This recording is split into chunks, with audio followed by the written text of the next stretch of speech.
All right, my friends, here we are. This is Chance Garton of the InnerVerse podcast. Welcome, man. Happy 2023. Almost to the Lunar New Year too, so I could say Happy New Year in a couple different ways soon. But how you doing, man? Good to see you.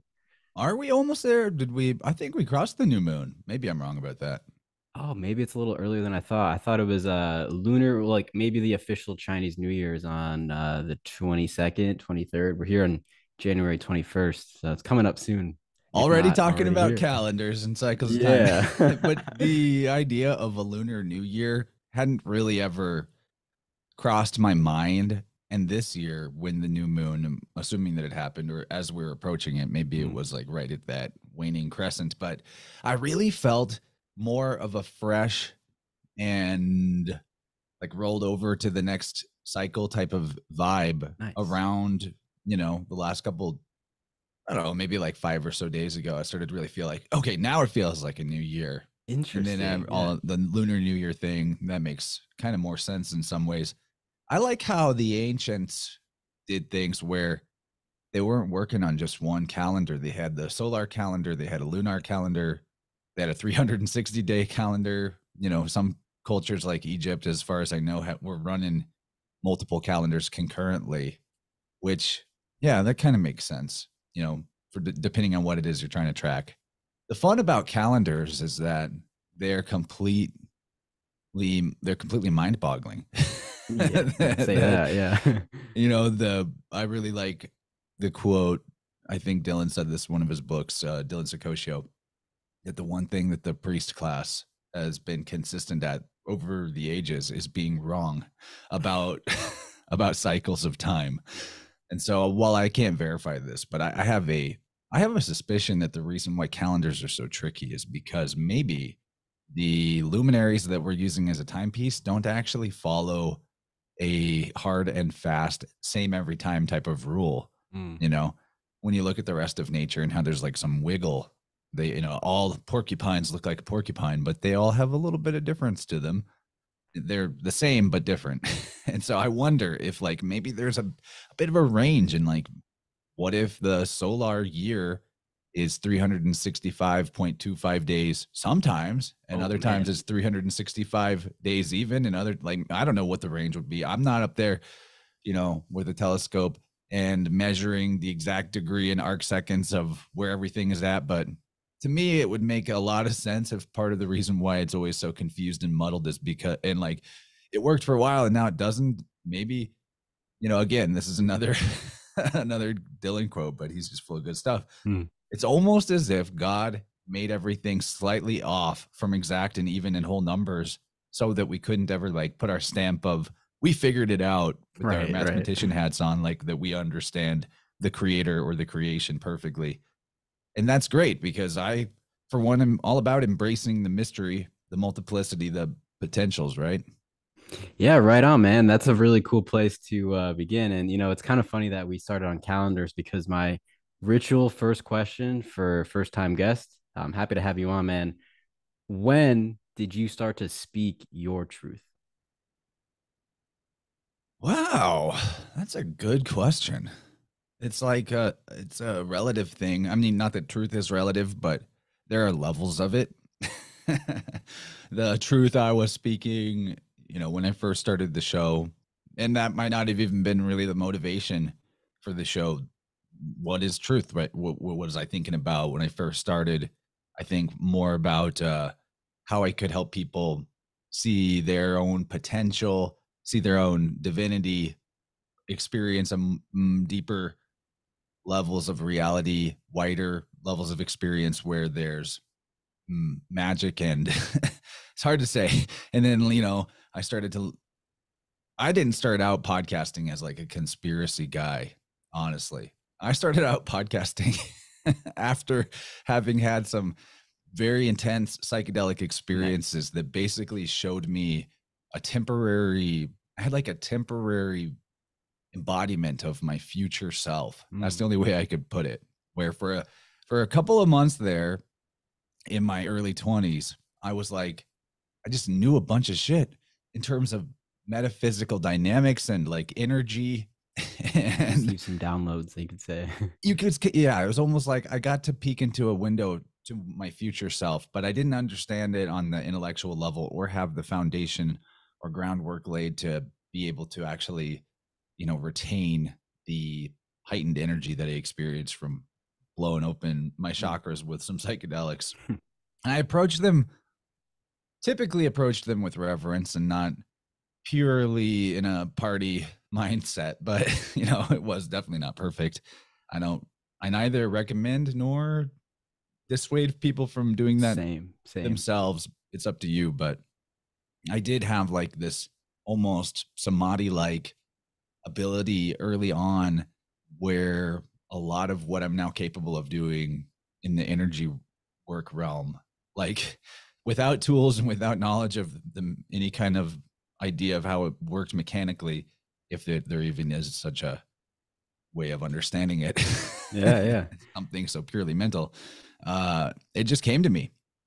And I really knew deep down that there's something in my future related to, at the time I was putting it under the idea of shamanism, because it was maybe the first thing that I started really studying Hmm.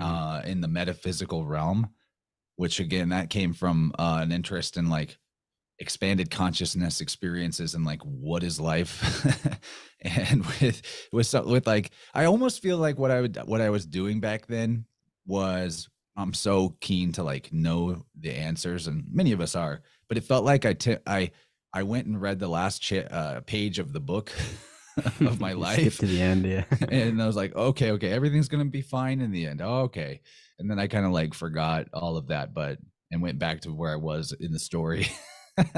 That's fascinating, man. Like if I think about growing up in a similar way and like getting into Terrence McKenna and Alan Watts, it's like they gave me like Yeah, I was some into that idea stuff of back then too. like, yeah, like what to expect at the end. And then I sort of like went backwards and forgot all that and had to relearn it again through different means, through natural organic means, if you want to say that, or maybe in internal means, endogenously. But that's a really cool segue because you brought up, what these experiences, these formative experiences have helped you move into as far as a service that you provide, which is really fascinating. So as a segue into more of an introduction, could you let people know, one, where to find you and what kind of services do you offer? Because you offer quite a lot, and I'm really excited to learn more about how you got into it and what people can expect if they want to consult with you.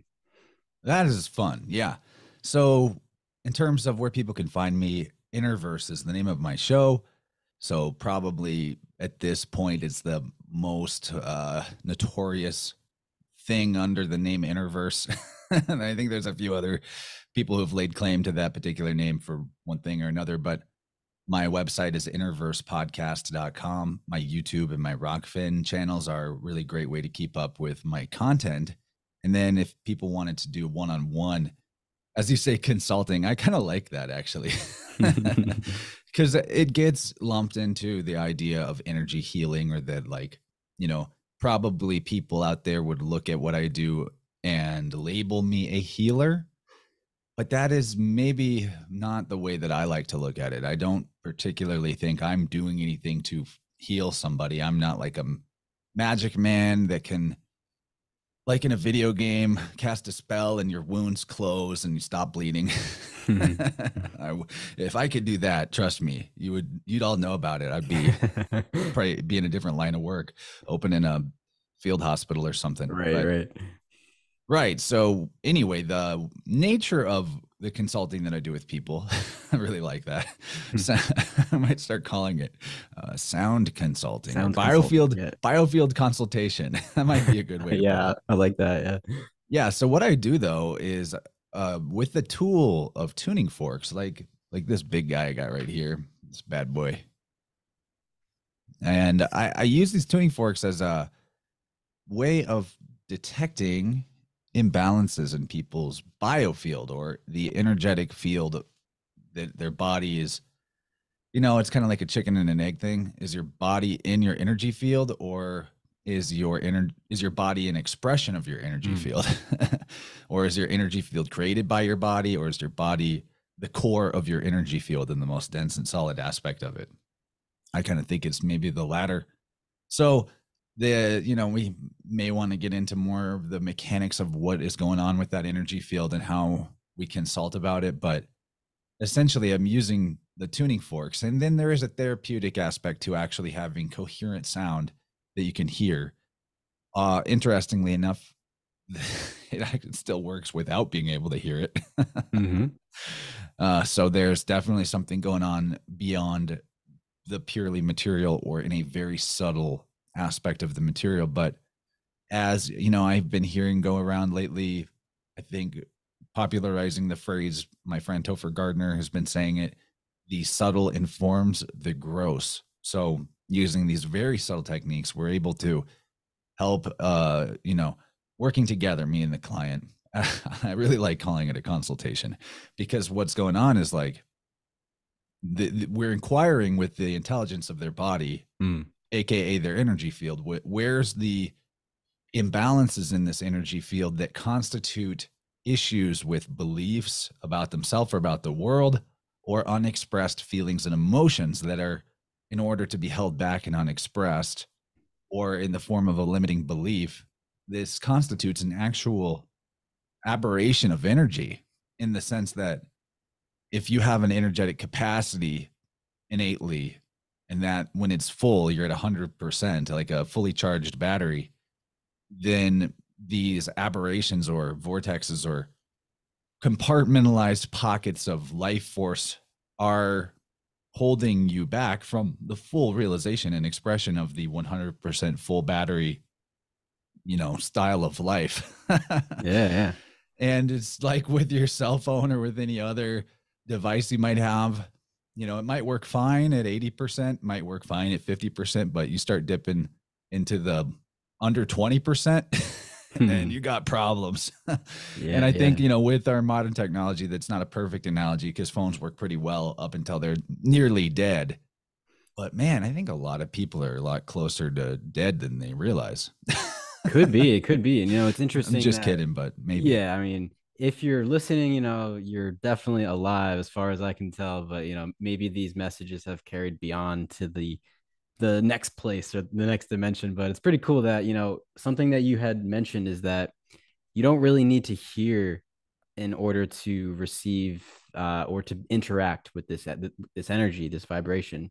And I can personally attest that although I've never consulted with you directly, I got to listen in to a really cool episode with Michelle's Healing Home, and shout out to her, by the way. She's been doing great. And what I want to say is, like, I kind of visualized a triangulation of some sort where it's like you've got the sound that's coming from your tuning fork and the client that you're helping. And then there's the biofields between both of you, and the sound is reflecting between this triangulation. And this was something I was listening to through my car speakers as I was driving, and I heard the sound. I wasn't there in the room with you, and Michelle was on a Zoom call or StreamYard or something like that, and still this energy was able to pass through. And I'm curious, if I'm thinking You weren't about, even listening to it live, right? It yeah, was a exactly. It was a recording recording. later. Yeah.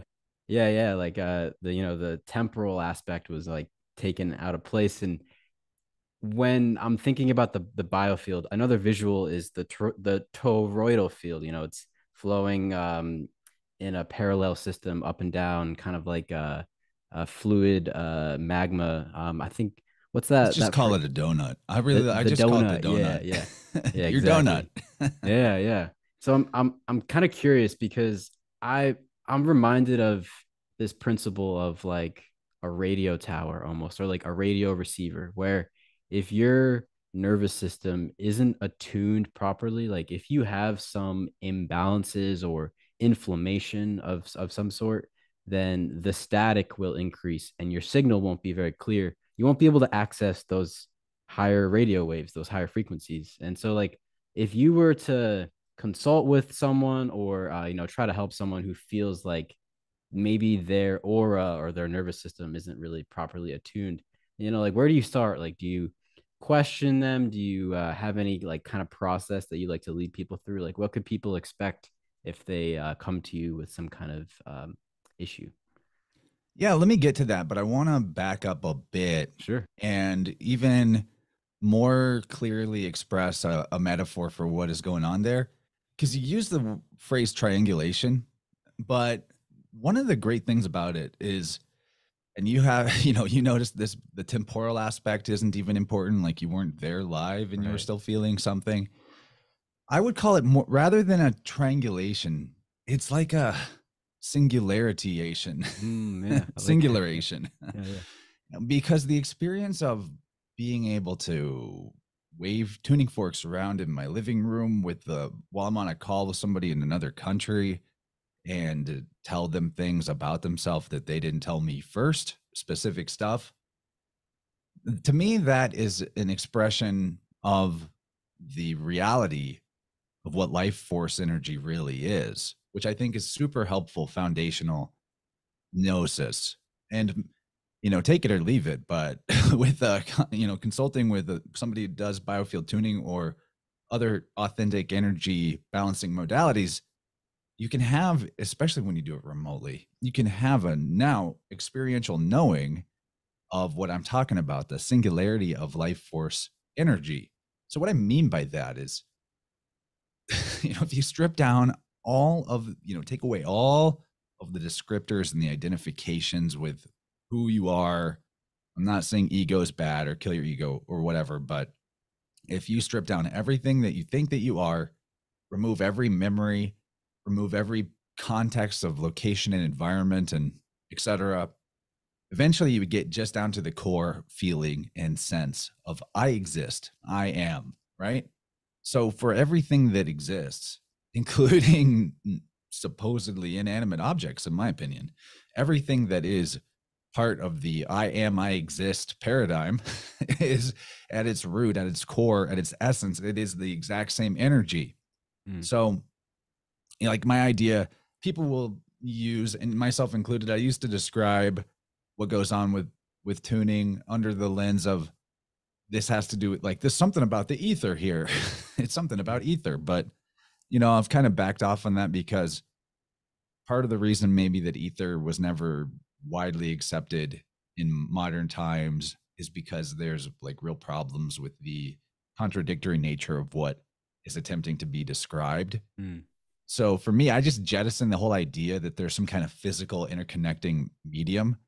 Okay, I say jettison. I'm not jettisoning it completely. I mean, we know that there's a physical interconnecting medium just in the sense that there's water inside me, there's water in the atmosphere, there's Right. water in the water.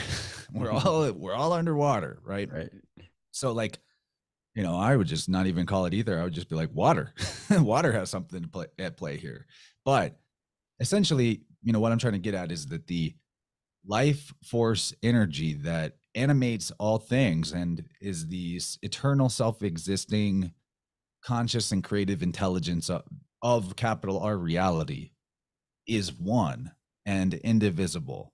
So that means that the spirit, you could call it spirit, the prana, the chi in me, not only is it connected to the chi in you or the chi in anybody, anywhere, everywhere, it's not it's not even separate. It's not like there's a chunk of chi in me and then there's a chunk of chi One in single you. ocean. Exactly. It is, in my opinion, life force energy is the aspect of reality that is preliminary to everything dimensional. And by dimensional, I mean as in measurement, like Mm. forward, backward, left, right, up, down, time, space, all that. I think that it's beyond time and space. And thus, it could also be equated with the Hermetic axiom of mentalism, the all is mind, that your mind itself is life force energy in expression, in motion. And so, I mean, I'm being a little maybe verbose about it, but what I'm getting at is that because life force, this energy, this preliminary, well, what's the word? Proto energy of that is everything. Mm. It takes on the shape of its container. It is also equivalent to the idea of consciousness or awareness. So the more of your life force you have access to, you haven't cut yourself off from. And I know that might even sound contradictory because I'm saying that it can't be divided, and that like the full universal, all that ever was life You force. think about water pressure though, like you could, bend a what's it called, a hose, and the water pressure will decrease. You can interrupt the flow almost and change the water pressure. That's kind of how I picture it. That's actually a really good analogy. Yeah, that's a really good analogy. So you mentally, because the idea of separation and distance is mental, and you know this experientially if you do a remote tuning session, and I can tell you, what is going on with you, and you never gave me any heads up about it. Yeah. And this isn't to say I'm special. Other people could learn to do this. So I'm like, it's a language, honestly. But what I mean by all of this that I'm trying to get at is that, you know, the you never were separate from that 20% or that 40% of your life force that you're not accessing. It's just that you decided not to access it. Mm.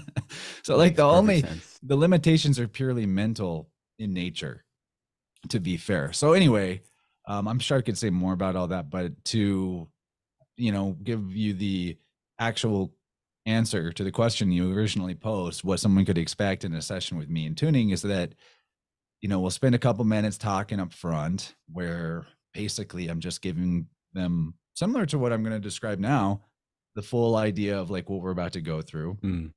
along with setting intentions. And the setting of intentions, try this, try this at home, kids. I Safe and simply effective. I simply invoke that very life force energy, eternal, self-existing, Yad He Vav He, and Mm. creator and animator of all things, the supreme being, not as like a noun, being is a verb, supreme being, the all being everywhere at once, that is all of us. I invoke this supreme being, and I just ask to be the instrument of its will to expand and to be whole and to be in flow, as you put it. So I throw out the intentions, and then we get into the tuning process. Before that, I do some dowsing using dowsing rods to expedite the process of like discovery of where there might be imbalances. That really speeds it up. And then we find the holes of your donut. Mhm. The toroidal field, as you describe, the top and bottom holes of this toroidal field ought to be aligned with your spine, and they ought to be about 12 to 14 inches off your head and below your feet. For most people I check in with, they're at least a little bit off, if not kind of a lot off. So then I move those into place. It's like the method for me on the practitioner side is like, imagine that the tuning fork is like a computer mouse, and I'm just doing like a click and drag. Interesting. Yeah, reorganizing the files, if you will. Yeah, but you could also look at it like an N64 controller Mm. with a vibration pack. So Nice. like when I find what I'm looking for, I get the hint that I found it, except the vibration pack is in my skull. Yeah, I've heard you describe this. Like you will get like a clicking. You want to describe what you meant by that? Because I think I've heard you say it was like your ears click, or you like get some kind of like physical reaction when you pick up on something. For example, like when I had practiced and received Reiki, it was like you would feel heat in certain areas of someone's body, and then the colder parts of their body were in they had a greater need for energy, like there was something going on there. So how would you describe your physical response when you're doing Yeah, it? and that's something that kind of, well, totally came about from me practicing. It wasn't part of the method I learned. And I need to back up slightly Sure. and tell people like I wouldn't know anything about the modality of biofield tuning without Eileen Day Yeah. McCusick, the author of Electric Body, Electric Health, and Tuning the Human Biofield, whose work and products you can find at the Biofield Tuning Store. Highly recommend people get hip to her entire catalog of offerings, and like she's a guru for me. Nice. Unofficially, I mean, maybe more of a friend than a guru, but in terms of somebody that actually has changed my life in a massive way, like a mentor, without what I like about the way she did that was she didn't have to do anything special for me. All she did was like put out her work and her findings, and Yeah. in such a Yeah. clear way that I was able to follow along. And so reading her books, I was able to start to implement the method in creatively in the way that felt right for me and explore it. And then in the exploration of it, and I'm positive that Qigong practice has something to do with my sensitivity and being able to That's interesting. more Yeah. easily, manage the energy, if you will, that I discovered eventually along the way that it would click. My ears would pop. There would be clicks in my head whenever I found what I was looking for. And now it is like it took me a while to fully trust it, but now I'm at the point where I so fully trust it that I can use it for anything. It's like a weird superpower. And so this is what I mean though when I say that the life force energy animating your body vessel is not separate from all universal Mhm. life force energy in the whole creation, which would mean that your body or the life force energy in your body is not really separate. It knows everything already. Right. Yeah. Yeah. And so it really just falls on us to figure out a way to communicate with that innate intelligence of our being.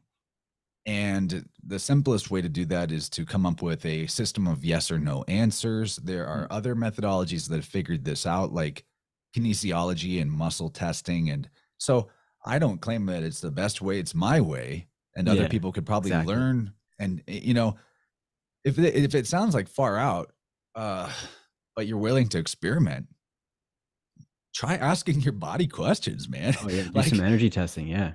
ask your body, show me a method that I can get yes or no answers Mhm. from you, body, and see what happens. I would love to find, I imagine that there could be a bunch of different ways that someone could, like you Yeah. described with Reiki, the hot and the cold. Right. Sounds like a very similar modality because we know that the feeling of hot and cold, although is influenced by the external environment, of course, it is possible to have feelings of hot and cold that are not really externally influenced. Like if you've ever had the chills, or if you ever had a Mhm. fever, and it's super hot in the room, but you're freezing, or whatever. That's something going on internally. So, your feelers are able to uh, alter themselves internally based on what might be necessary. And like, the fever or the chills, they have something to do with helping your body to purge or expel or aligns whatever is going on that needs to be worked with. That's another key thing for people out there that may not be thinking this way yet, to look at what the mainstream calls symptoms, which are the enemy to the allopathic, Mhm. as your best friend. Whatever form of discomfort or pain, dissonance, what have you, go through it, go into it. And it's through it is where your relief is, or where your balance or your health or your healing, your detox, whatever. And I already was thinking this way, but it really clicked home when I was talking to Elise from Family Fungi about Mm. empowered childbirth and what it's like to go through the process of bringing another life through your womb portal without anyone there but you and your husband, which is what Right. Yeah. Yeah. she talked about, and how she was like, the baby is on the other side of the pain. The hospital, they try to numb out all that pain, but actually the pain in the childbirth is joyful if you realize that that's where your baby's at. Think about, for parents out there, or anyone that knows parents, which is everybody. True. A lot of parents would walk through fire to save their baby. They would Right. walk, they'd be like, my baby's on the other side of that pain, and they would just do it. Well, you can look at all of the good, true, and beautiful that you might be feeling separate from as on the other side of or through whatever the pain or dissonance is that you're currently experiencing.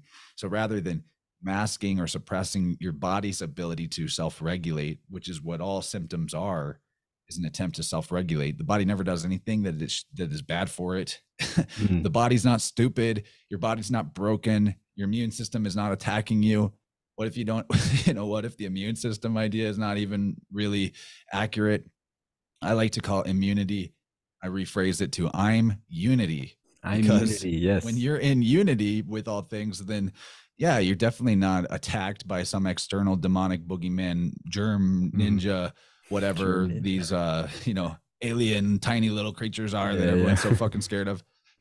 The invisible So enemy. anyway, to circle back around to finish the answer fully, we find the holes of the donut, we get those aligned, and then using the tuning forks, although I could do it without them if I wanted to, I like to have the props. And I also think there's benefit to coherent sound outside of this process. But I find where the stuck energy is off, left, right, front, back of the body. I click and drag it back into position.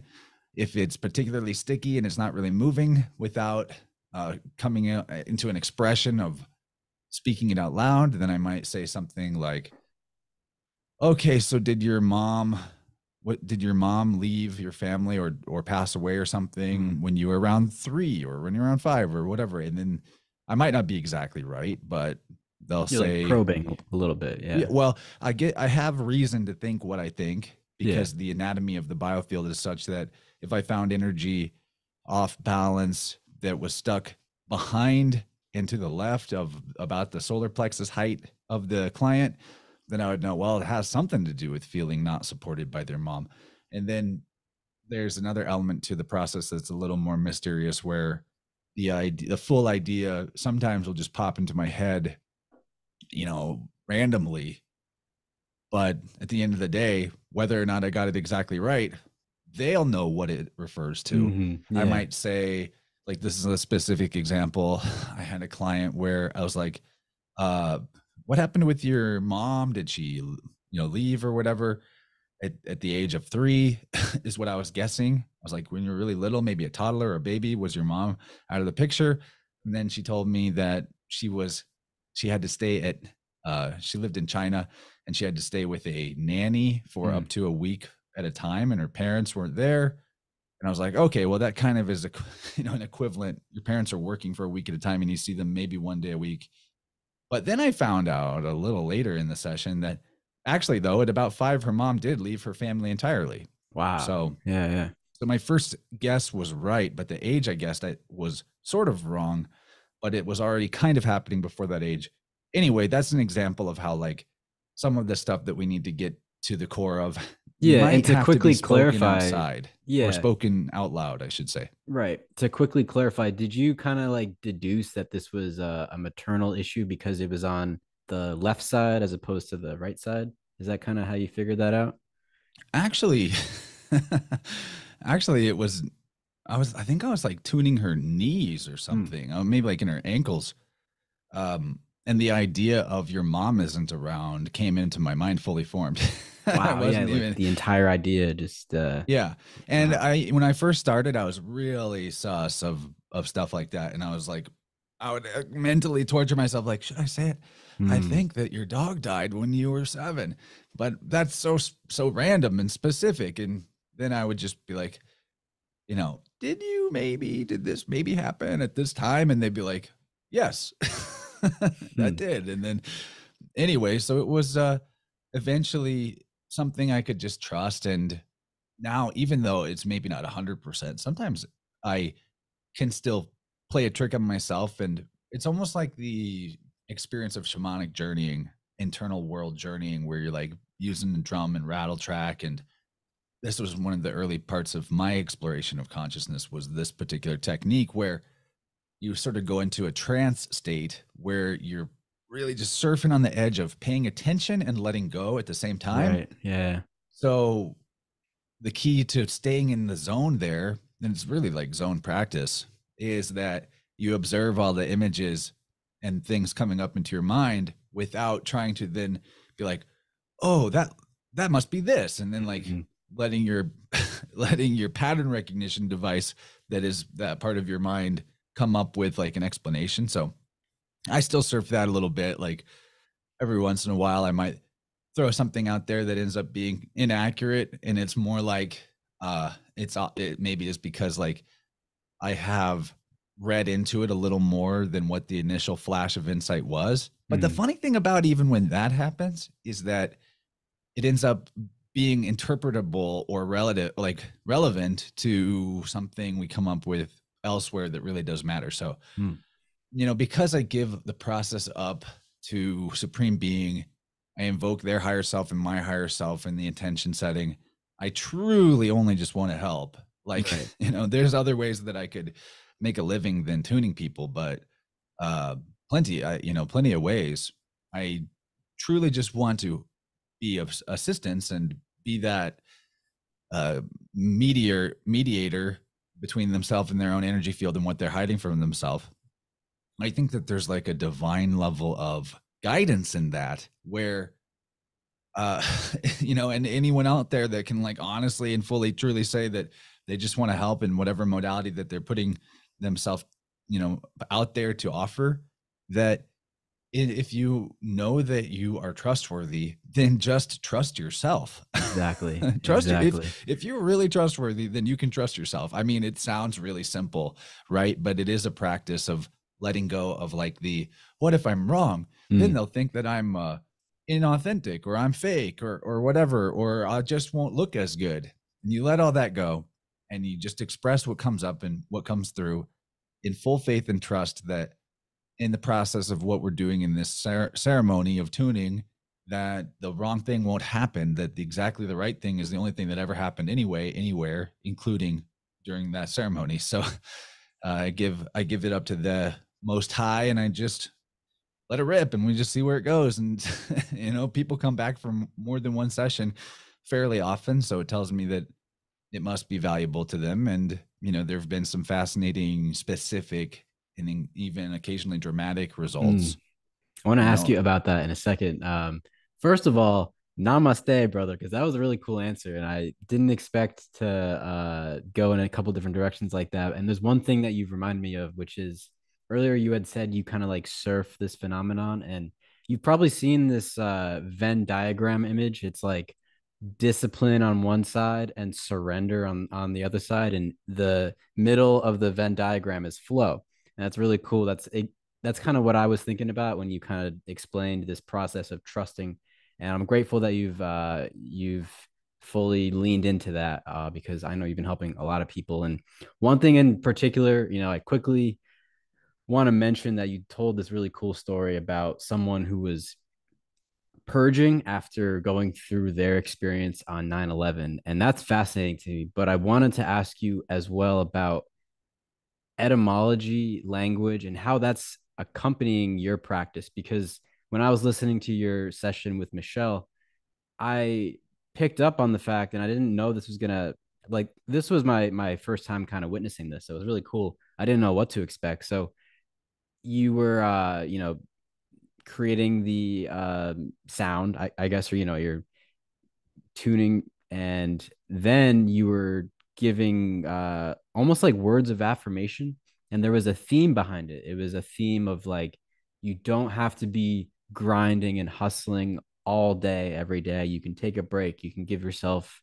a day off, or you don't have to stress your energy so much. And that's the specific particular point that I was able to witness on that podcast. I was wondering if you wanted to explain a bit about that method of introducing language and maybe these words of affirmation, if you call it that, into your practice while you're doing these tunings.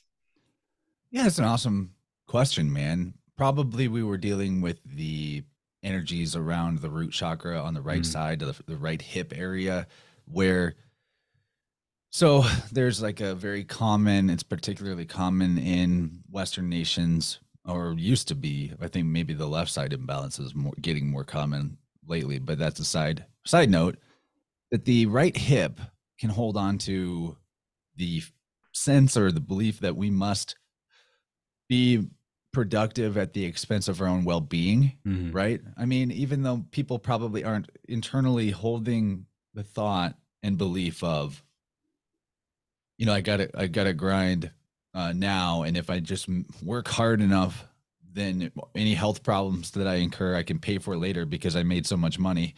That's the car repair, car mechanic model of health that we've been sold by mm. insurance companies and the mainstream medical establishment, aka the mafia. True, true, true. Well, we should just call them what it is. It's the mafia. But Mm, so there are ways that we can reframe our own the beliefs about ourselves or what we want, and we can do that with language is a good operating system for it. And essentially, though, with the area of the biofield you're talking about, the reason why people typically, the motivation that makes people prone to overwork themselves to the point of self-harm is because they feel guilty that they aren't productive enough. Hmm.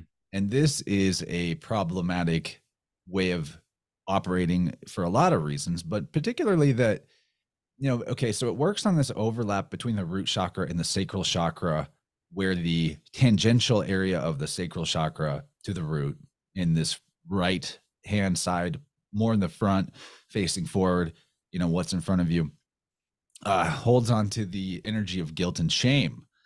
So because there's this tangential, these parts of the energy fields of the root and sacral relating to overworking and guilt and shame are touching each other, it implies, and it ends up being largely true, that people's overworking is happening at the rate of feeling, or at the, the reason of feeling guilty if they don't, even if it's just kind of internal. So all that being said, you are perfectly welcome to work as hard as you want. We could easily just fall back on the cliche of the, the destination is not as important as the journey or something like that, right? Yeah. Because whenever you're so goal focused or destination oriented, I'm not saying don't have goals. I'm not saying to not choose a destination, but whenever it's like, I won't be happy until X, until I've done X amount, or I've done Very this. conditional. Well, it's, yeah, that conditional. And that's perfect because we're talking about with the sacral overlap that goes on here. The best way to describe healthy, like if you could just pick one word to express the healthy feeling given to us by the sacral chakra, it is satisfaction. Root chakra is more like security. If you had to boil it down to one word, all of these areas of our energy field relate to a lot of parts of life, but security and then satisfaction, kind of, those are the levels of this totem pole in their most pure essence. And so whenever you're operating from that, I'll be satisfied with X that's in the future, forward, front part of the biofield, right? Future oriented. Well, no matter where you are in the future, in proximity to that, I'll be satisfied with X when Y. When you get to X and Y, the goalpost will be pushed further out because it's not really about the thing itself that you're working on, or the productivity itself, or the time frame itself, or the journey itself. It's about the configuration of your energy field. So what you're craving on the simplest level is this part of yourself that you've pushed away in front of yourself, mostly to the right in this example. And you really want that. You're like, you feel incomplete without it. And it's just right there. But then as you move towards it, because you're keeping it out in front of you and to the right, as you move forward, it moves forward with you, and it just stays out of reach in that zone, metaphorically speaking. So when it comes to the affirmative aspect, or the language aspect that you initially asked me about, it's like, even if you don't strongly resonate with the issue of I'm not satisfied until I'm X amount of productive, or I've done a certain thing, you can still at any point choose the belief about yourself that you want to hold. So the belief about yourself that you might want to just reprogram yourself with, or decide on right now in this moment, as we're talking about this particular element of our energy field, would be, I am satisfied with myself, period. I am satisfied with myself. Or exclamation point. Yeah.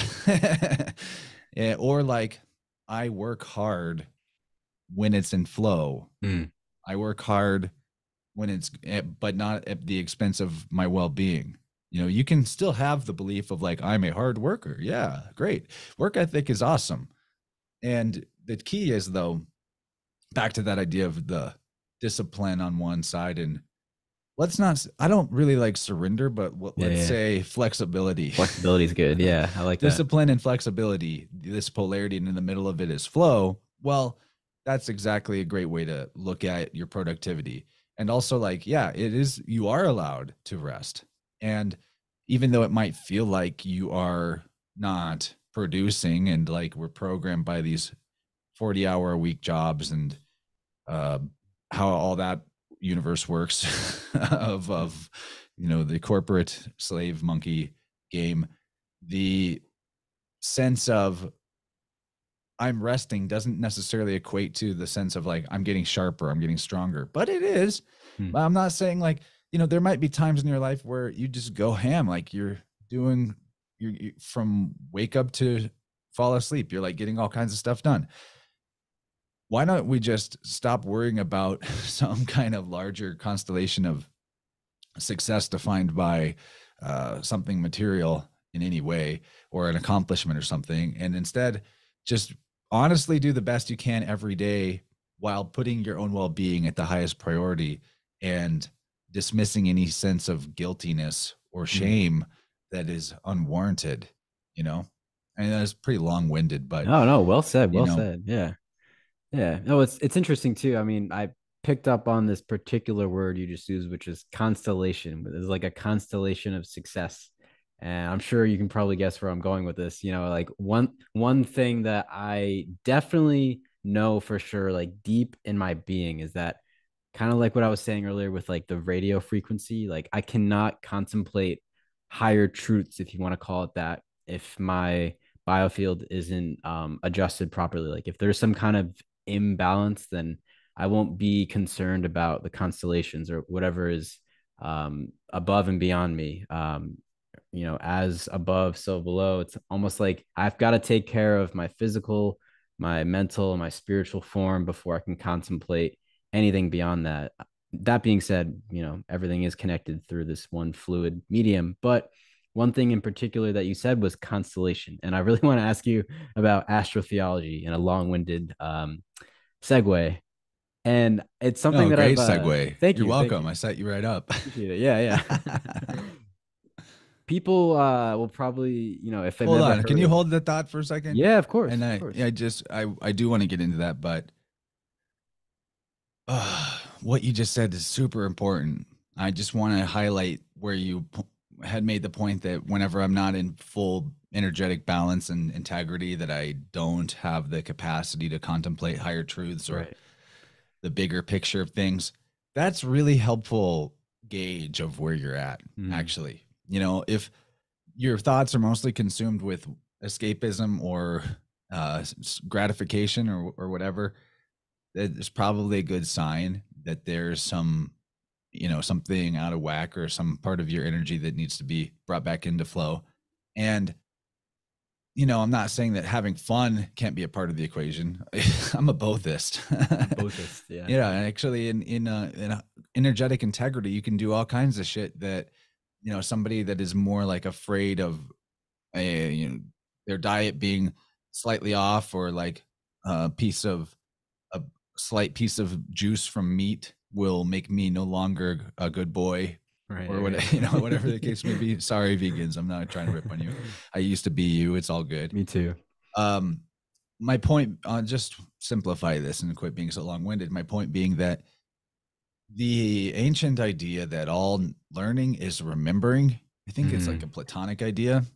It totally applies. In fact, it applies really well to what I was describing right at the beginning of how I had this temporary embodiment of my future self mm, when I was a lot younger. And I think that's because this life force energy that we're talking about, that we either have a full experience of or are in some way diminished, it is also our consciousness, and it's our spirit, and it's who we are. So the more access we have to the full capacity of our battery of ourself, the more we start to remember. So like what I what I would point out about this is, maybe people can point in their own life to an example of what I'm describing, that there are certain epiphanies I've had about the nature of life, or about myself, or about spirituality or metaphysics, that epiphanies that were just like, poof, mm, whoa. And they blew my mind, and like, I'll never forget that. That's such a huge download, or whatever you want to call it.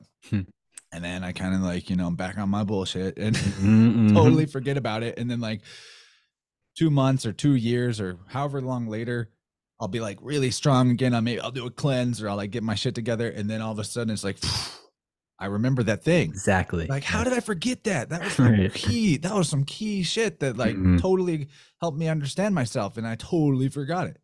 I think that It's exactly what I'm describing, that Yeah. your energy Yeah. body is also your capacity to remember who you are and how things, and to see the interconnectivity in all things, because at the end of the day, what nature is a big giant infinite ecosystem of everything everywhere all at once, in Oh, constant touch awesome and film. communication with itself and each other.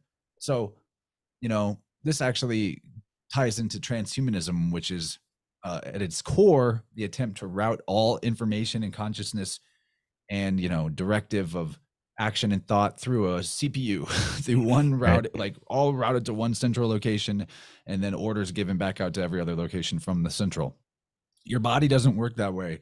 It's not like you need your fingertips to talk to your brain and your brain is controlling every part of your body from head to toe, but that you want your fingertips to be connected to your knees and your hips to be connected to your ankles, and like Mhm. every part of you to be in constant communication with every other part of you, which is how your body is able to go about doing what it needs to do to shuffle one type of resource, physical internal resource, to another part of itself in instantaneous transmission. The soil does this, mycelial networks, trees that can send their nutrients to other trees miles away within moments when it is known that they're needed, or all of this is how nature works. It's this big system of intercommunication, The cloud, if you will. interconnectivity. Yeah. So anyway, very long-winded interruption.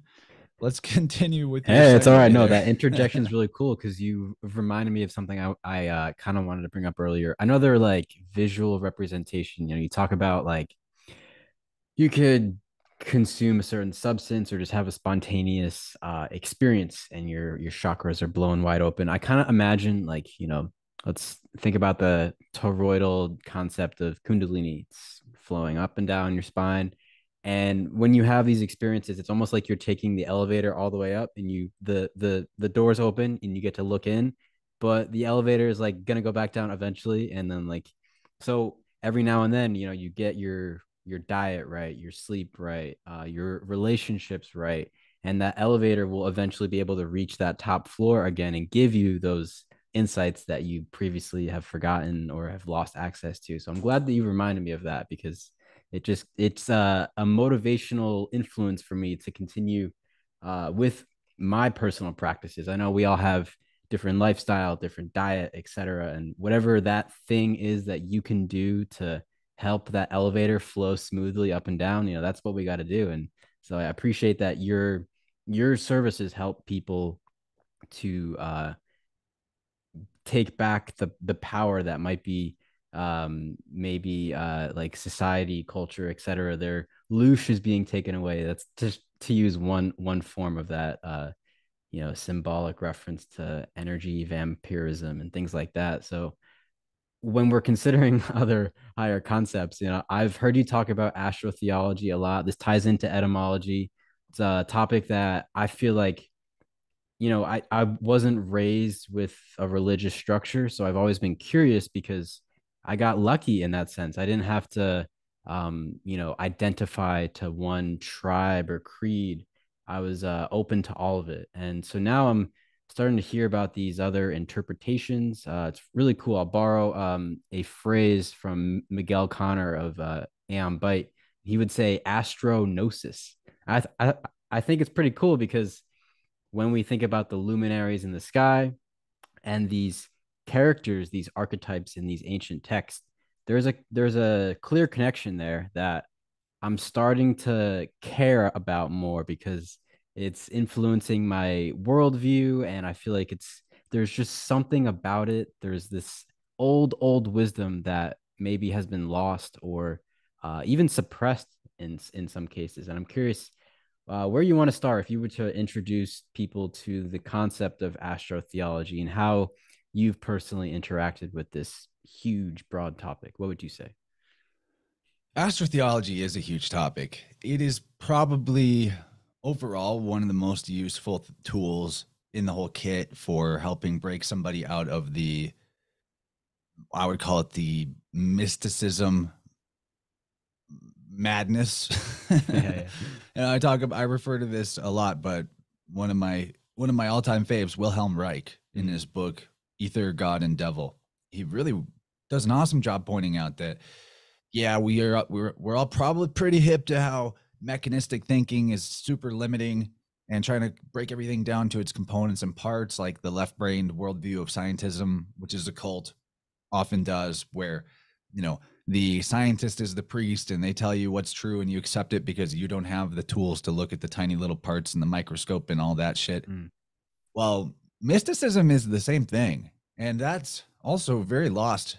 It's maybe more lost, in the conspiracy crowd, if you will. People that are interested in researching conspiracy, well, it's pretty evident how the mechanistic scientism cult is running amok, but symbolically, if you have any form of symbolic literacy, it doesn't take very much investigation to see that, well, this cult of scientism and the white lab coats of the doctors, they utilize the same symbols as the priest class. What's that about?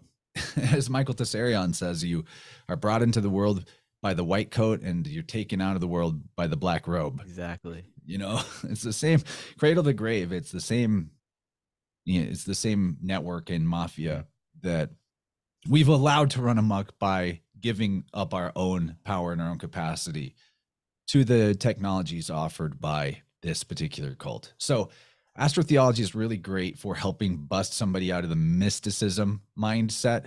But the issue with that is, that I see even with a lot of my own friends in the community of synchromystic researchers and all that, is a lot of them still drink the Kool-Aid pretty heavy.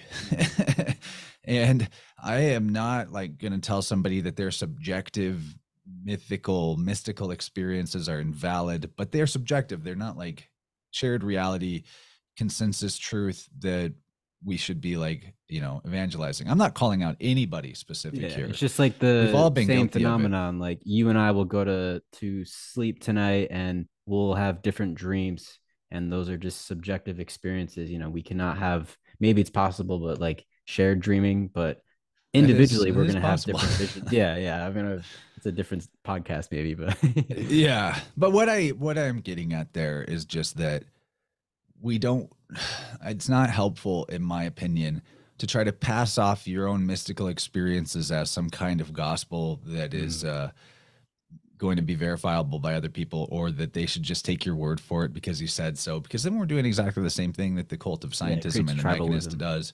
So it's like mysticism is the right brain imbalance where you take the dogma from the guy in the black robe, and then mechanism is the left brain dogma where you take the because I said so from a guy in a white coat. It's the same thing. Either way, it's an imbalanced thinking.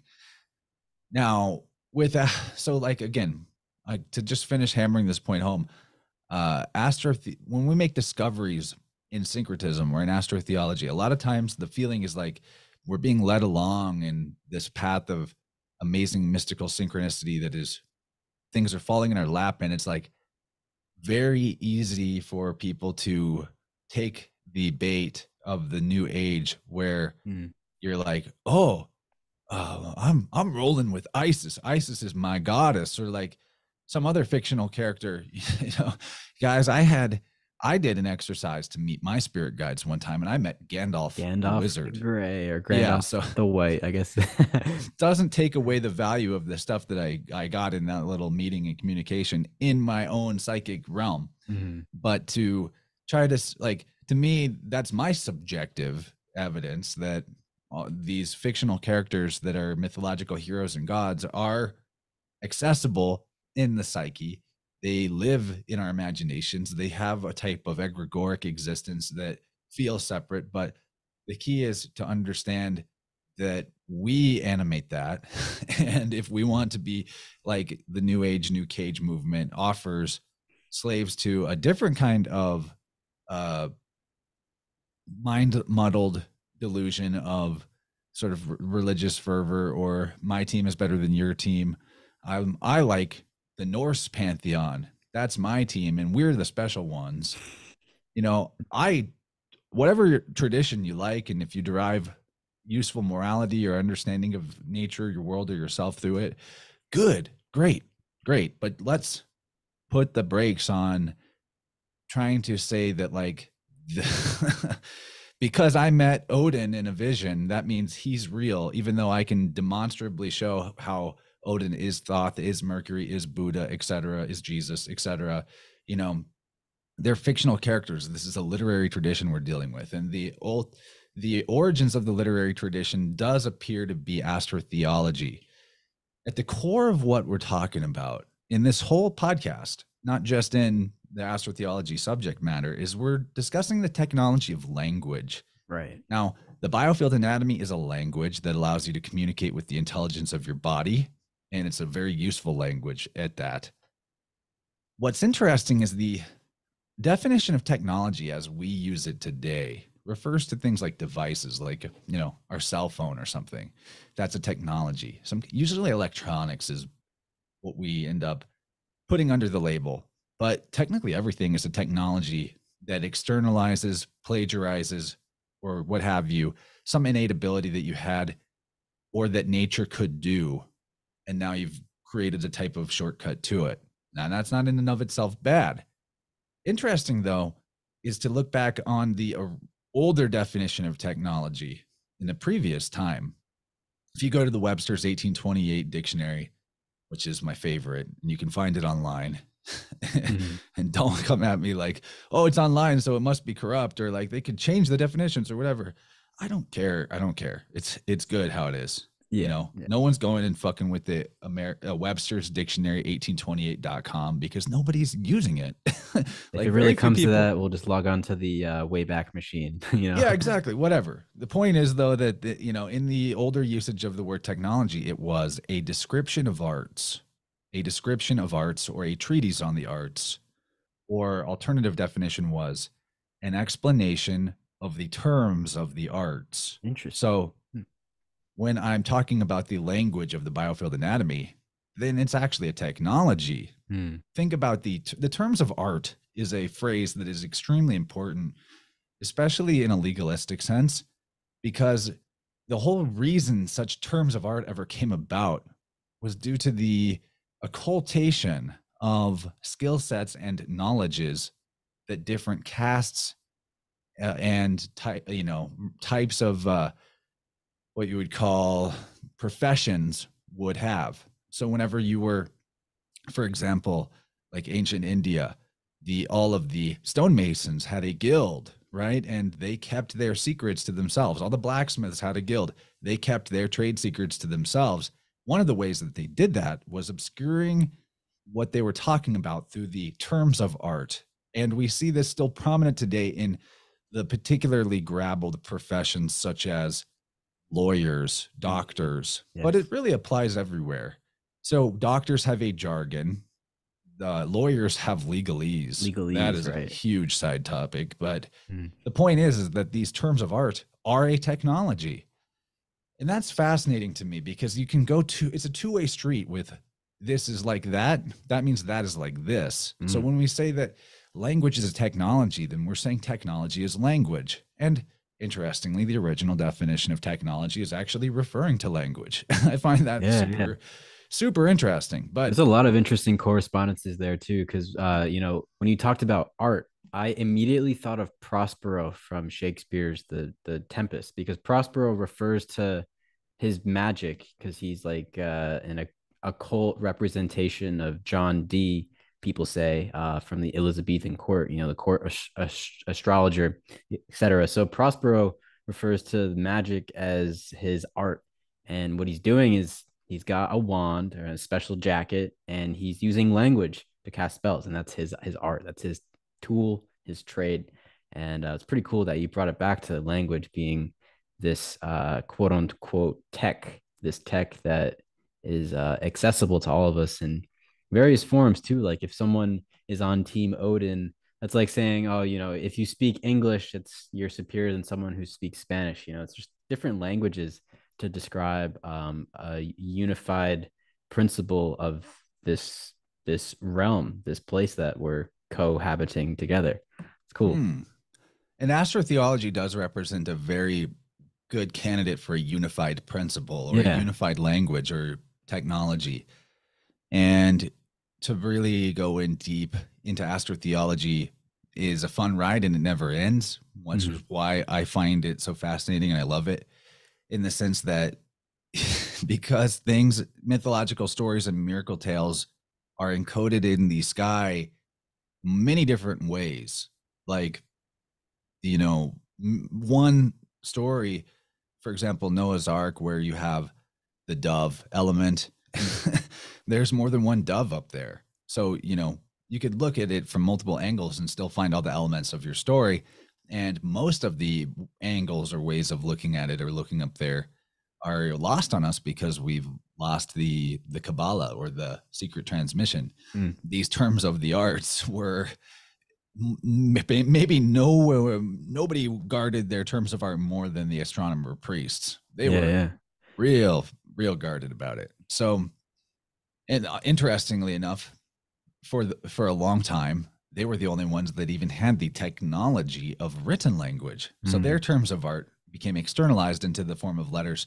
They're the men of letters, keeping us in fetters, as I like to say. Not that I want to blame them. I don't. But that was the original gatekeeping, you could say, was language itself or written language itself. Yeah. I honestly think that the fall from the state of all knowingness that humanity may have originally experienced, rather than being monkeys, I think it was a descent, not an ascent, right? Mm. Devolution, not evolution per se. But only devolution in our beliefs, in our minds, because our capacities never really shifted that much anyway.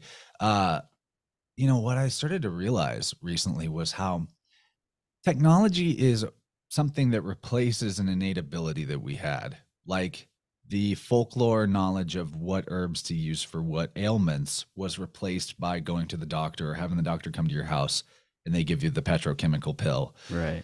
So, in that's a good example. Or like the ability to keep your clothing clean, wash it in the river, hang it up to dry, whatever abilities there might have been, was shortcutted by the washer and dryer. And if we take that to heart and we expand it out as far as that thought experiment goes, which really starts to push on the boundaries of what we can imagine, Mm. and we start to conceptualize that everything that we use as a technology or a device is an externalization of an innate ability that we have.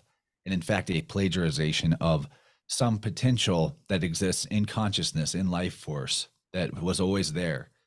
Then you start to think like, maybe we have this ability to talk through a Zoom call like we are right now, not because of technology, but the technology is our explanation on the terms of the arts, or a Mm. description of the arts. And the art in this case being the art of communicating psychically, visually, and auditorially. That we could, what's boiling down to the essence of what's going on here is the one life force energy has created a story of Jake and Chance, and that they're talking to each other, but they're in different places far away. So what's the story, or what's the description on how that happened? Well, there's a series of tubes and pipes, and there's like juice going through them, and in that juice it's electric, and in the the message and the faces are in there, and it's going from one screen to the other. There's Like, this we don't even know how crazy the fuck that invisible works. force called Wi-Fi. Yeah. Dude, it's magic. Yeah, it It's is magic. basically Yeah. magic. I mean, I Yeah. know that maybe there's people out there that can mechanically break it down somewhat how it works, but nobody has ever explained to me how in an electrical signal in a cord is all the information that we call data that comes through our computers. Like, to me, I'm just like over here thinking, yeah, this is just the story. This is just the cover story for the fact that we're psychic infinite beings that could communicate with each other across any distance, because distance is conceptual and separation is a mental idea. Provably so whenever you do something like remote biofield tuning. Great full circle moment right there. Yeah. Well, so when you really take that idea to the full extent and you look at astrotheology and written language and letters, it starts to become maybe possible that at an earlier time in our development, what we used as our technology, our explanation of the terms of the art, to conceptualize everything that we are, everything the world is, all the cycles of nature, and what we do in the hero's journey as individuals, was up there in the as above. Mhm. And that we had some kind of psychic leniency in ourselves, that Akashic record of the above, which is, it's fascinating. The fascinating thing about the as above, and I know that from every part of the world, you can't see every part of the sky at once. That's true. But you can see a lot of it at once. you know, Oh yeah. it's kind of like the amount of the night sky that you could see at once is kind of akin to how you can see only not quite 180 degrees at any given Yeah, time, but or that that, peripheral boundary is quite yeah, that large if you're dualism, looking. that Yeah. yin and Yeah. yang, that polarity of like, I can see the front of this cup, but not the back. But if I Hmm. turn it, I can see this side, but now I can't see the other side. Yeah. But it's still like a big fucking picture, literally Hmm. a big picture book in the sky. That's what this astrotheology is describing. Hmm. So it has always boggled my mind how anybody could have looked up at the stars and been like, okay, we're going to start the process now, boys, of codifying everything that's up there, everything that we know into the names of stars and making pictures out of how we play dot to dot. And like, what if instead of somebody going through that process in sort of like an authorship way, what if it was just self-evident up there? Hmm. And then who people would tell stories about what they saw up there in the form of entertainment to each other. And maybe somebody who was really good at telling stories from up there started to get invested with the technology of knowledge, as in the rest of the tribe was like, you know shit, you're the storyteller, you just do it. And maybe a progression went on from there that led us eventually to a further externalization of this innate capacity to know all that we are and all that is in the form of written language and letters that comes about. And we just keep on this slide of externalizing and externalizing all of our capacities and capabilities into technologies or languages that describe them. And why would this even happen? And to me, I think it's like cosmomitosis, that Hmm. this, that's my word for it anyway, that this mirror technology being a mirror of our innate capacities as, creators, that the further we go along this progression of the creation of technology, the more that we become able to see our full range of who and what we are and what we're capable of. And I find that fascinating. And to me, that's the biggest draw of astrotheology, is getting the thought experiment of going all the way back in time to like, how did this even come about that there was a picture book in the stars, and what does it mean? And is it something that was pre-existing there, that the word is the heavens, the sky father, the logos is up there, and that at the point that we started putting our words into on paper or on other scrolls or whatever, written language and letters, uh, that process started to take some of the innate knowing out of the sky and put it onto paper.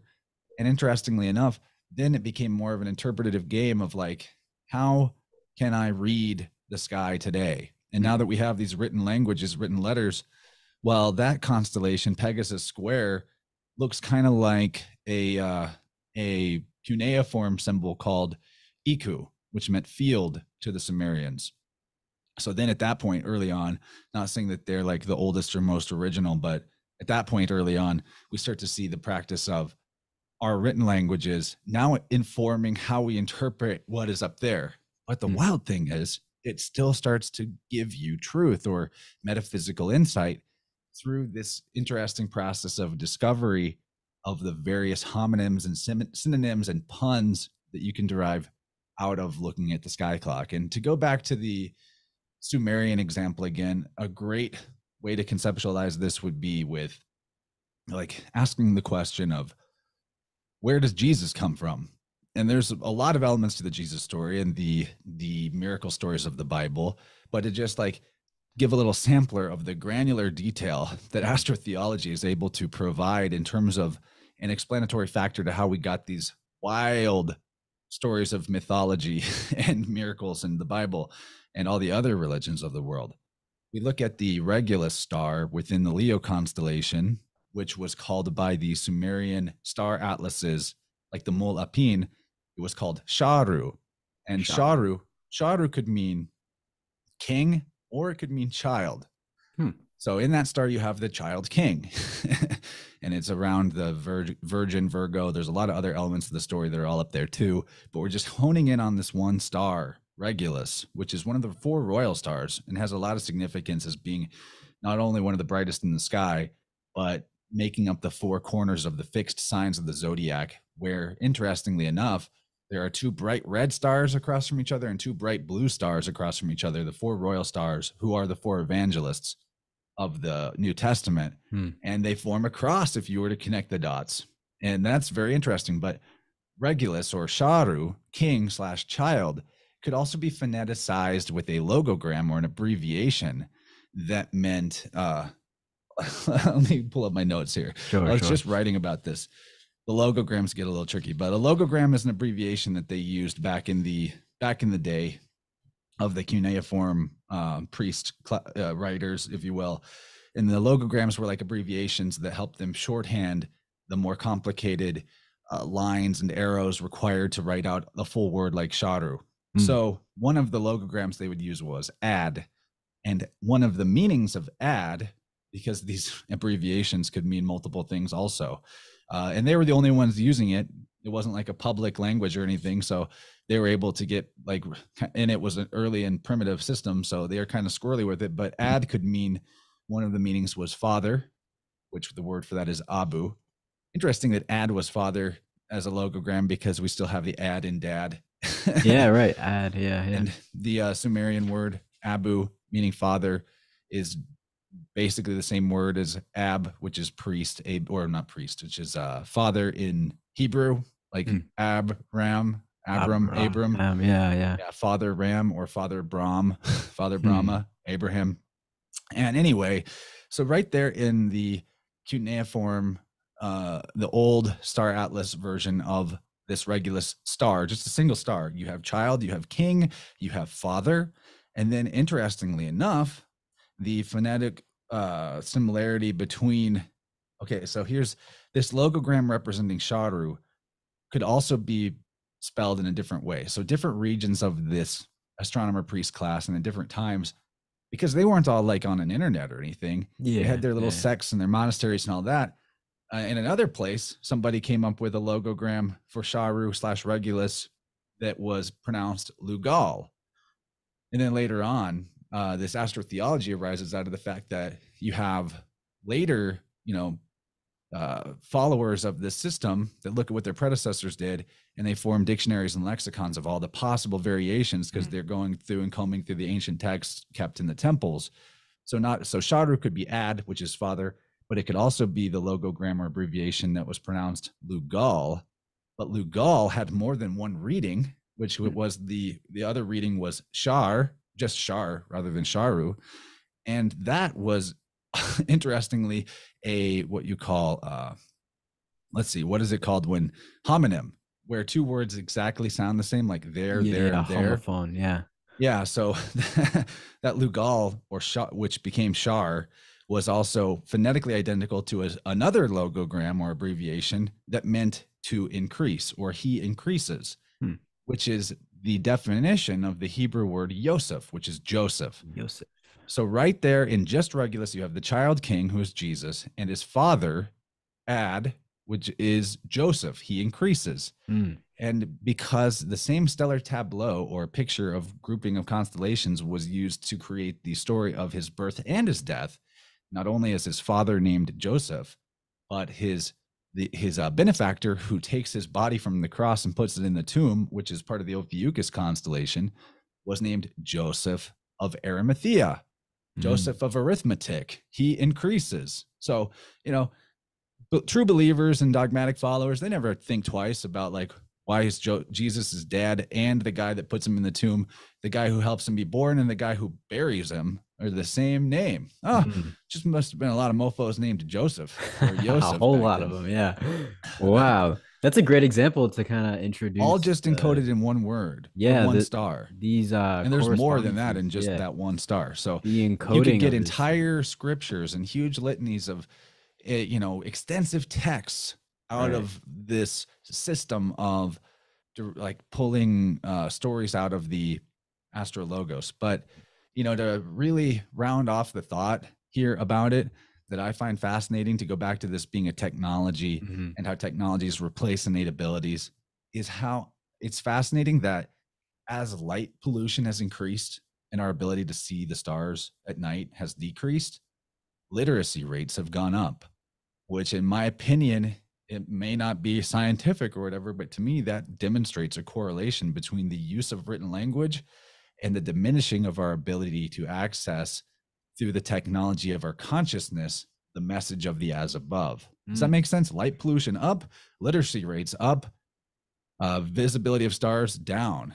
It's like a perfect correlation because now you can barely see a damn star, and almost 100% of people are illiterate. To Mm. me, there's a there, but That makes a lot of that's sense. there's more Yeah. to dig on that. Oh yeah. I mean, it's kind of cool too. For Thanksgiving, I went to Marfa, Texas, on my way to the Big Bend National Park, which that area is considered to be the darkest sky of the entire country.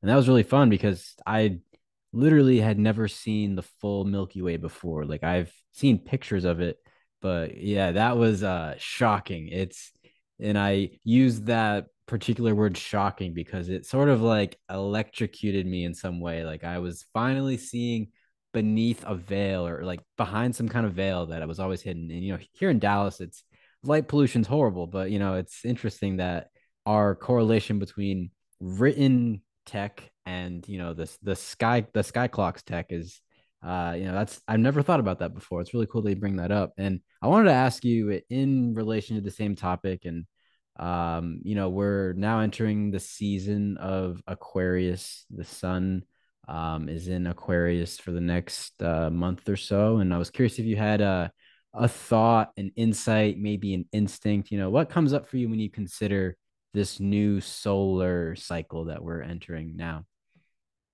Like just the sun in Aquarius, what that feels like. Yeah, what it feels like to you. It's interesting to always ask people because Aquarius is a very interesting sign to me. And just because we're right at the beginning here of this solar cycle. So I'm curious if you have any insights or anything that pops in synchromistically. Yeah, that's, I mean, as great of a question as that is, I might not have a super satisfying or heady answer for you. I'm fascinated by astrology as a sort of predictive element. Hmm. I talk to astrologers on my show all the time, and I like to get their thoughts on these type of things. But for me personally, I have phases of paying attention and more and paying attention less. Right. But overall, I kind of just, I just flow with the inner feeling of how things are and what I feel like doing. And so with this current, solar period of sun in Aquarius, tropically speaking, and then there's a whole side Yeah, that's tangent a of whole like, well, nother. but Yeah. we're not even in, and we're maybe not even in Aquarius, Right. depending on if you're tropical or sidereal. Mm. Although I like tropical because it's based on the Earth rather Hmm. than on the sky, if that makes sense. Yeah, It's it's like Earth centric. Yeah. Earth's, yeah, geocentric, which is how I roll on all Yeah. ways. But that when the new moon hit for Aquarius, uh, that felt more like entering something new. Again, we talked about the Lunar New Year, than the sun hitting Aquarius, which Yeah, that makes sense. has it even yet? What day of the month is it? I We're on don't the know. 21st of January here. Yeah, so I guess yeah, sun was in Aquarius if the new moon hit, like maybe like right now. And anyway, about the time it started approaching or the moon got towards Aquarius, I was definitely feeling like the some freedom Mm. regarding my ability to begin to do types of creative work with my own writing that I Oh, wasn't nice.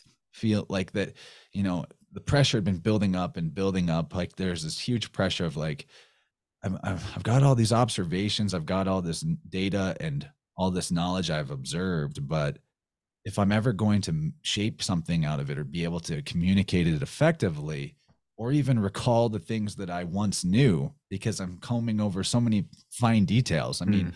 when you're studying astrotheology, it is an endless deluge of details, tiny little details that make up a big picture.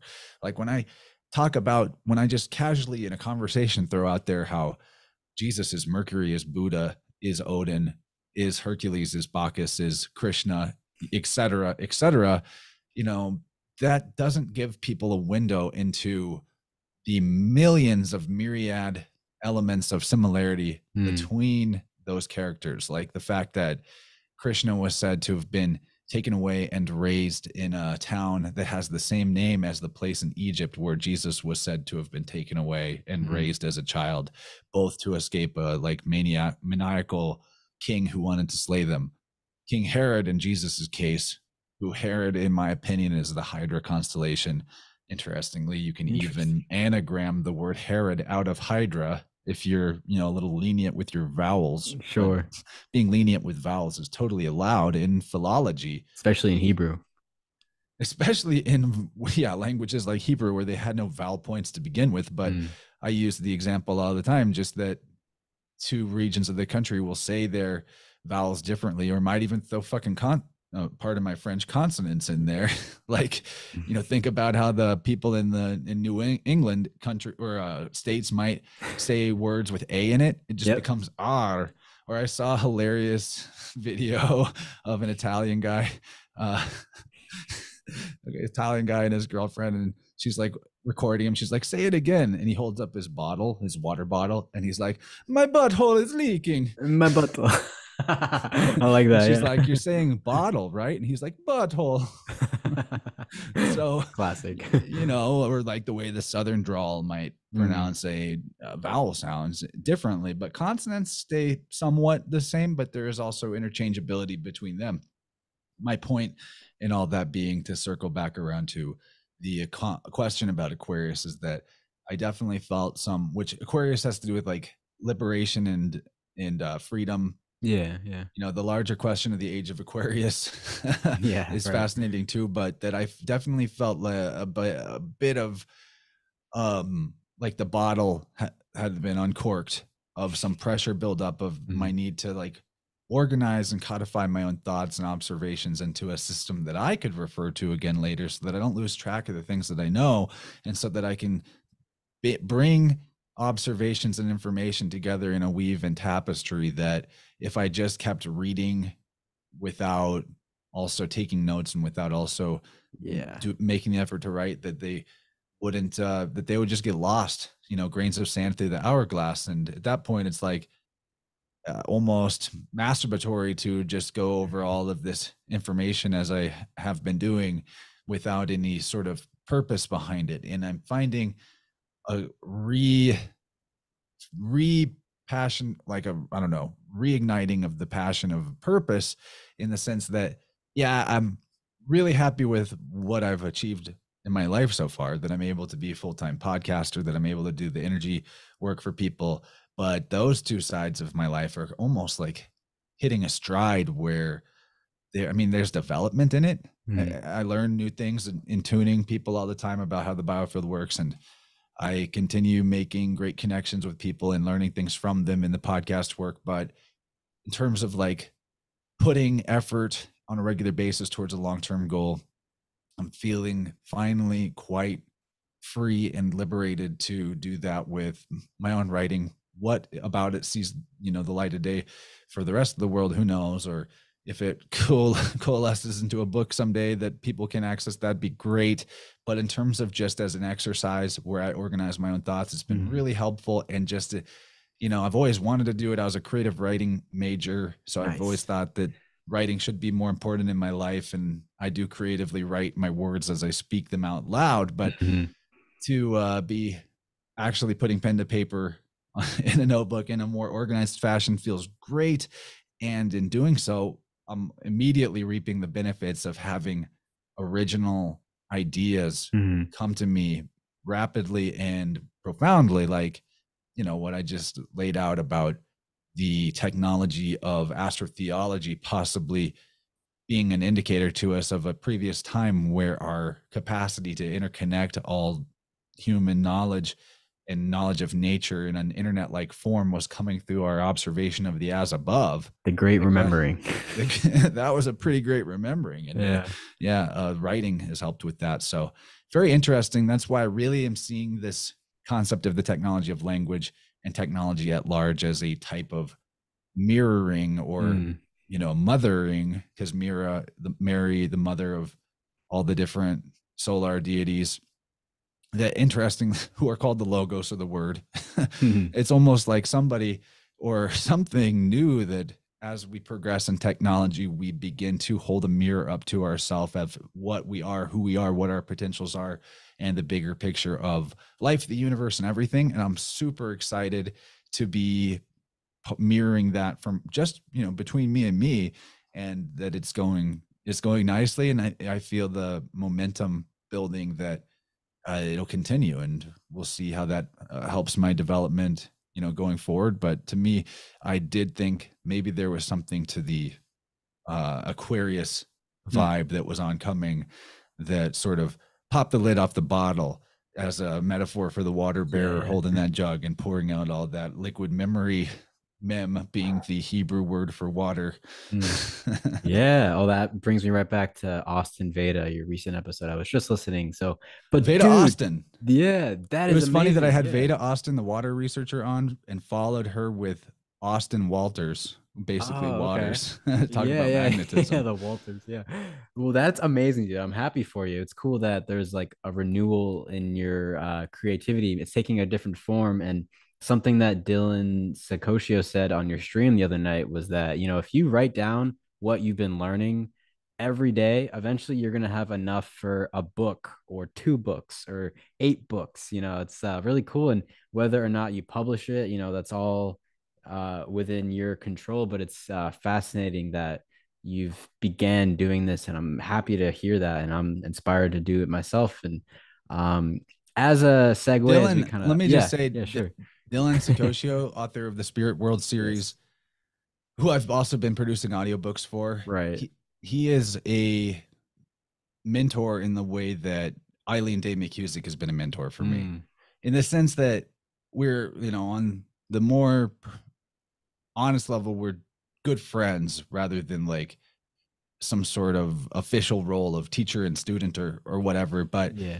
I've realized that what a mentor, at least for me, is somebody that I can look at what they're doing and learn from watching them do it, and they don't have to go out of their way to teach me anything at all, but that I can start to incorporate some of their style of how they go about a particular process and make it my own. And so in the same way that reading Eileen's books and listening to some of her podcasts and picking it up and trying the forks out for myself led me to a proficiency, I do think that Dylan's work, and in particular the opportunity to do the audiobooks for him, really helped me see his process, his methodology, and just open the windows in my mind to like, well, if I was going to start writing, how would I do it? Mm, And exactly like you just said, he said that in the live chat of a Vibrant last week, that if you just write down the things that you learn mm, event while you're reading, eventually you could make a book out of it. And that is kind of, I'll add that instead, not just writing down, but get the physical copy of the book and start, put in highlights and whatever in it. Like you see here, I'm just like nice. Yeah, chock full yeah. of highlights and Right. maybe make notes of page numbers of things. Like right here, this is something I got to talk about more someday. I'm looking at a highlighted sentence in this book, Anacalypsis by Godfrey Higgins. The cycles were like men and died of old age. Hmm. That's referring to the cycles of the larger cycles of time, and how a lot of mythological heroes and gods are symbolic of time cycles that were pretended to be accurate by the Mm. always wrong priest class. But anyway, Interesting I'll bibliomancy never there, I maybe lose guess. track of the idea that I want to write more about that or explore that concept more deeply, because I made a highlight in the book and I can always flip through and find my highlights. Hmm. Anyway, yeah, just wanted to say all that and shout out to Dylan, who's been an awesome friend to me and a really great researcher, and was happy to see that you picked up a God's Acre for Winds of the Soul and Yeah, have been man. reading Thank you that. for the recommendation. I've been enjoying it. And, when you brought up Miri and the maternal energy of this universe, I'm happy that I can start to put those pieces together, those bits of our language and syntax that connect those dots cross culturally. And, as we kind of wrap up, it's been a while. It's been flying by temporally for this conversation because we've covered so much ground. And I'm happy that we got to dive into your sound consultation, if you want to call it that now, and I like that. astrotheology and your work with Dylan and his audiobooks. Just want to ask you what's coming up for your podcast, InnerVerse. Anything in particular you want to share? Any reflections on 2022? What do you want to leave our audience with today, Chance? Well, what's coming up with InnerVerse is I need to get a fire under my ass to schedule some more shows. I'm a little light on my calendar right now. So, if anybody wants to do some charitable work for free of helping me schedule shows, Sign me up, please.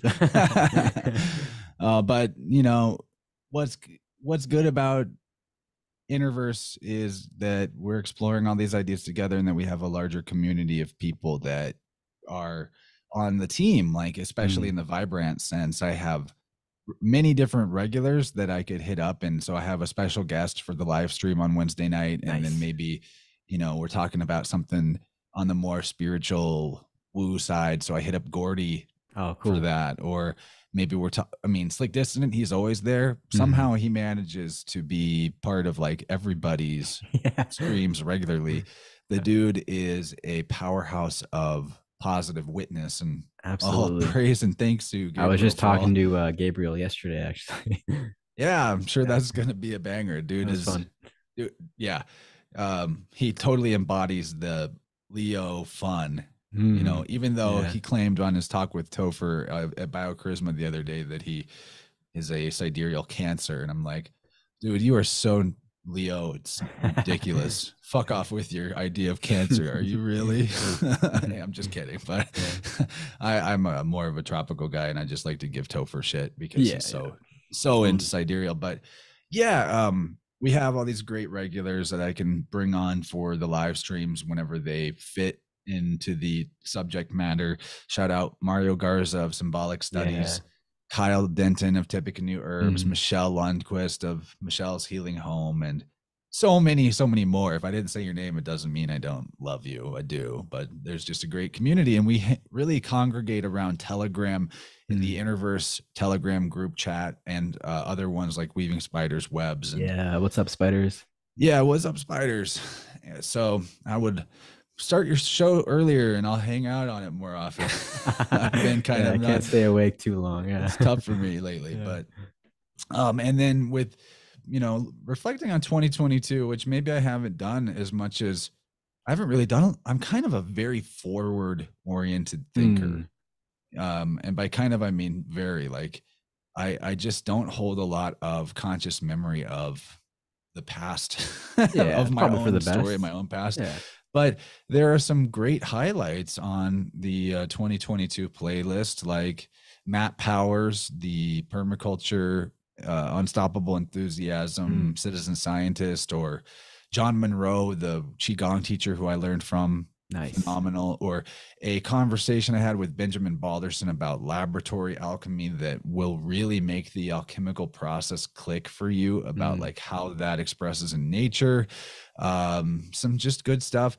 Just going forward, I have kind of got some ambition to do more solo content, nice. and we'll see how that goes. I'm definitely not trying to announce an announcement, but maybe I'll see more episodes where it's me bringing my own personal research forward. But Right on. Right a on. lot of that just gets caught in guest spots where I'm a guest on someone else's show. So if you like the way that I prattle on incessantly about this and that, then hit me up and I'll come on your show too, people out there.